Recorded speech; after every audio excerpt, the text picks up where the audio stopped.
Hey everyone, Neosolid22 back again with another pickup video.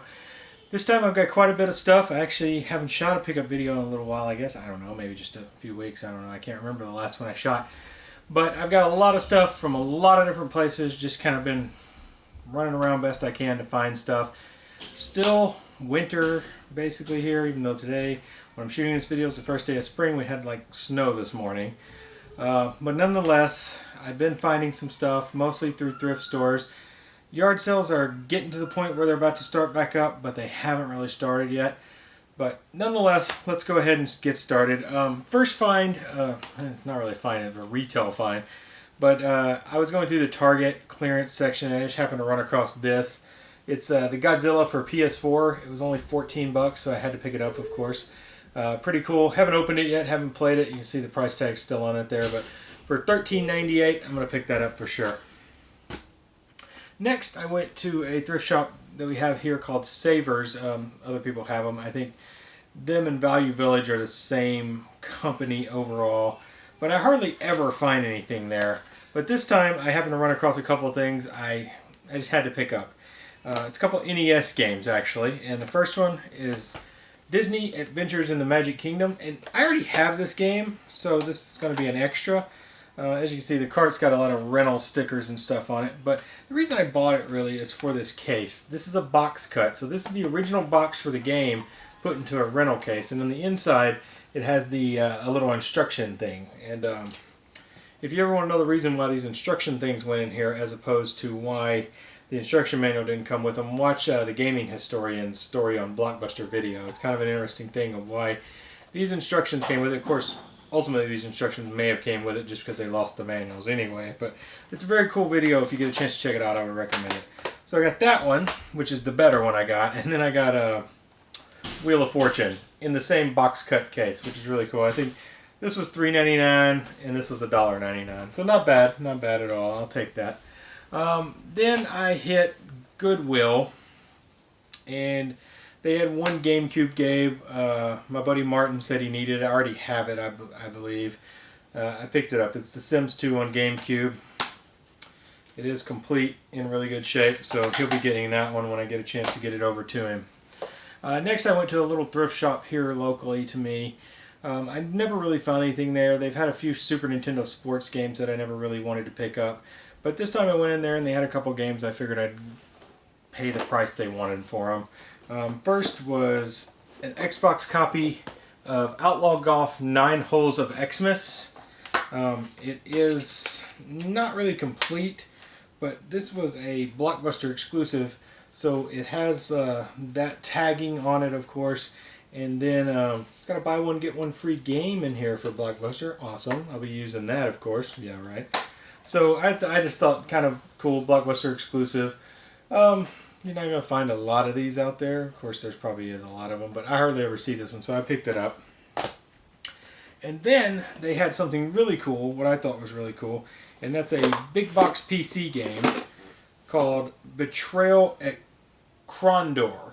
Now, I'd never heard of this one, but that box art is awesome. It's got a little damage here, but this is a, if I can get it out of here, this is actually a 3.5 floppy game, and it actually came with everything included. There's the it's book, basically, that's for the manual, and then the 1, 2, 3, 4, 5, 6, 7 disc. So pretty hefty install for this thing probably.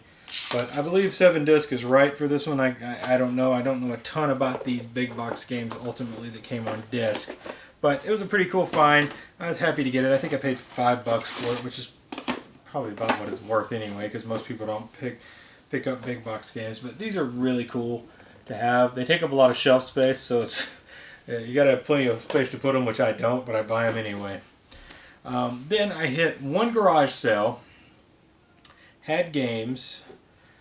Just a couple of games. So I was like, hey, you know, I see these games here. Do you have any more? And the guy told me what everybody hates to hear. Oh, we had more, but they sold about an hour ago. And of course, going through my head, these were, you know, Flintstones at Dinosaur Peak, Little Samson, all that good stuff. But these weren't even NES games that they still had there. So I'm assuming it was just more Xbox and PS2. So I got, these were actually $1 a piece. They say $2, but they were trying to get rid of everything. So I got Secret Weapons Over Normandy on PS2, which I think I might even already have this one, but I don't have a list of my PS2 games. This was a Schnucks video rental copy, but it is complete, so that's pretty cool. If I have it, obviously that would be for trade. And then I got a copy of NHL 2002 on Xbox, so I figure for $1, even a sports game is worth picking up for $1. Alright, and then I hit Goodwill one day, this is probably last week, and they had games for once. Some games I actually were willing to buy. They had 4 Super Nintendo games. I ended up buying 3 of them. The prices were okay. Goodwill-wise, the prices are pretty good these days because most of their games are priced above retail lately. But I got, and this is cool because this is one of my favorite Super Nintendo games, SimCity. The copy I have is the like million seller copy, so I was happy to get just a standard copy of SimCity, and that one was $6, which is about right for it. Then I got a copy of Super Scope 6 on the Super Nintendo. I don't have a Super Scope, but I figure if I get the game, maybe later I'll find a loose Super Scope. That was $3, which again is about right. And then I think this is the best one I got, and it's priced right around right, and that's RoboCop versus Terminator. It's an insane game. It was $9. I figure it's okay, not that bad. Price close to right though. All right, then V-Stock, which is a store around here. There's stores in Texas and Arkansas and Missouri and a couple other places. I think it's called Movie Trading Company in some places. Had a sale. It was buy 2 get 1 free, and there was no limit on the cost of that. So I went in there and I was looking around, and I managed to come across a few I wanted. First off, this one's actually a little overpriced in general, but I figure with the buy 2 get 1 free, I got it about right. And that's Resident Evil 2 on the N64. It was priced at $20. That was actually, I paid for that one. Then I got a couple Sega CD games. This one's loose in the case, but Cadillacs and Dinosaurs, which is awesome because this is like a crazy game. I had to have this one. It was priced at $20.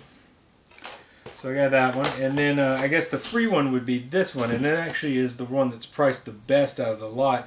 Because when I look it up, it goes for more than this, right around $30, I believe. This was Wirehead, which is priced at $15. And this is a FMV game. Somebody told me it's starring the neighbor from, my buddy Kurt told me it's starring the neighbor from the Hogan family is in this game. And I guess that's him there on the front. So I picked that up. So those are the 3 I got. I paid $43 for those, and I think that was a pretty decent deal for those. Then a few weeks ago, I picked up another 3DO game to go in my 3DO collection. First one I picked up since, I think I've only picked up 2 since I made my big 3DO pickup when I started into 3DO collecting, of course.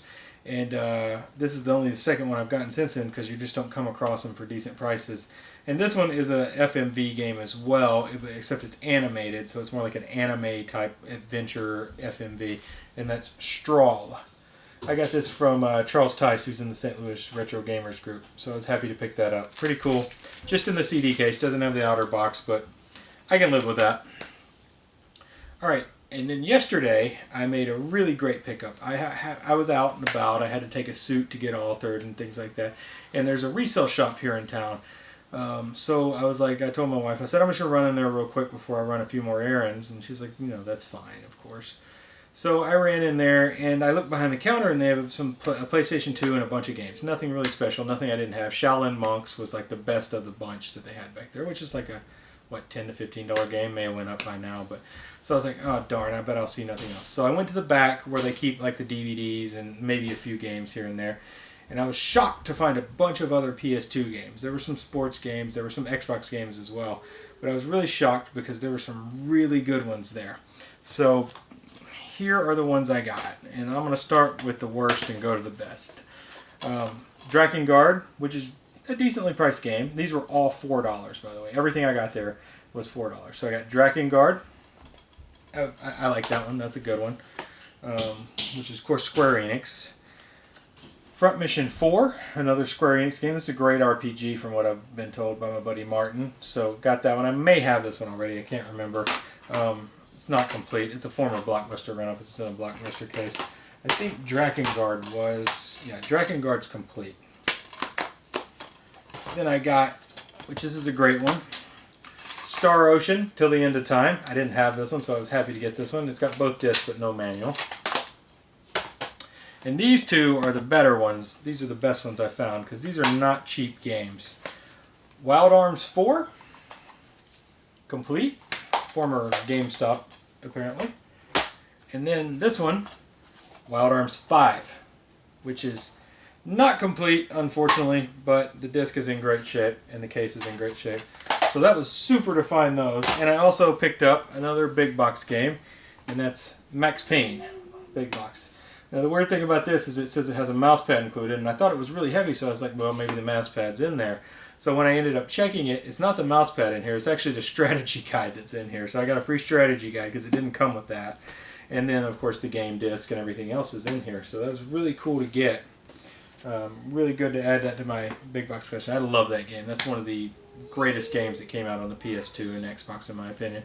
And then, kind of funny, I went to Goodwill, and another Goodwill, and I found Max Payne 2 for PC, which is in the DVD size cases that they're doing more so, but it's really cool. It's a paper fold out case, so I picked that up. So weird, found those both in the same day. Add to the PC collection. Alright, so that's all the games I found, so I'm going to be starting a new section of this occasionally when I find these kinds of things. I'm going to start kind of like a vinyl corner. This is inspired by my buddy Watermusic Retro. He's been showing off some vinyl that he's gotten from, I guess, his dad, and I think occasionally bought some. So I've been starting to buy vinyl lately. I don't even have a vinyl record player, but that's coming soon. But I figure, why do you need to wait? You can go ahead and buy the ones when you see them. So I've been buying a few here and there. The first one I got is pretty cool. Not one of their best albums, but has one of their best songs on it. And that's Queen, A Night at the Opera.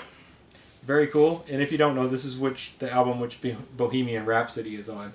So this is excellent. I got this at a Value Village for a whole $1. And the outer is not in great shape. The album overall is in pretty darn good shape actually. It was taken care of pretty well. No real scratches that are going to matter on it. So really, really awesome to have that. Really glad to add a Queen album. I mean, just in general. And you know, it's not worth a lot of money, but really cool to have because you just don't see them. Then I went to a garage sale a couple weeks back, and he had a few. I knew he had vinyl there, so that's why I actually went out there, because it was a long way out there from my house. It was like 15 miles from my house, and I usually don't go that far. But he had a few albums that I decided to pick up. First, he had Elton John, Goodbye Yellow Brick Road, which is a classic Elton John album. It's a 2-disc album, of course, and really, really awesome. It's a trifold, if you can't see. But I guess the most famous song off of this one is probably Candle in the Wind, Benny and the Jets. I think that's the two big ones on here. I'm looking. Oh, Saturday Night's Alright for Fighting as well. So really, really famous album by Elton John. I got this one for $3, so that's not bad. And then I got Discovery, Electric Light Orchestra, ELO. That's Jeff Lynne, if you don't know, which this is a great album. The big song on here is, let's see, Don't Bring Me Down. That's one of my, I love that song so much, so I was really happy to get this one. Then a big one, Thriller. That was also, $3 for Discovery as well, and $3 for Thriller, which is great.